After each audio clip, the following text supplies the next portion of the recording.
ለሚስትነትና ለእንጀራ እናትነት ያወጣነው መስፈርት እኔ አባቴን ምን ያህል እንደምወደው ታውቃለህ አይደል? በእሳት ስጋህን ጠብሻ ሩሶ ሰርቼ ነው ለድመት ማበላ። እንዴ ጋሼ ድመት እኮ አርስቶ አትበላም። ቀድሜ ሳልታየው የቀረ ይመስልሃል? አካውንት ላይ ብዙ ገንዘብ አለ። ታናሽ እህት ይኖራታል። እኔንም አስወሩኝ እንጂ ቆሜ ቀረው እኮ። ለምን እንደዚህ ይላል? እሱ ግን ምንም ሊያወርሰኝ ፈቃደኛ አይደለም። ታድላ አንተማ ሀብታም ከመባል አልፈዋል።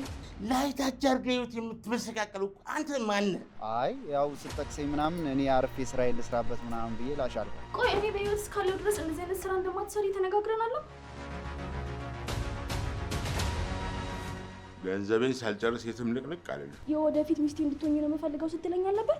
አይበለውና የሆነ ነገር ቢፈጠር ድንገት ጡት አላቆምክም? አይ የማርቆስ ወንድም እማዬ ቆይ ለምንድን ነው እንደዚህ የምትይኝ? አንቺ ብዬ እኮ ነው ይሄን ሁላ ነገር ያደረኩት። ሴቶችን ማመን የለብህ።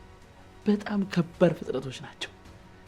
በተለይ ደግሞ እንደዚህ ገንዘብ ምናምን እንዳለ ካወቁ ደግሞ አይቻልም። አሃ ሞላጫ ለማለት ፈልጎ ነው። መስመር ላይ እንዳድማጭ ገባች። ቆንጆ ሙዚቃ ትጋብዛለች። ተመልካቾቻችን ያለው ቀሪ 70 አነስተኛ ነው።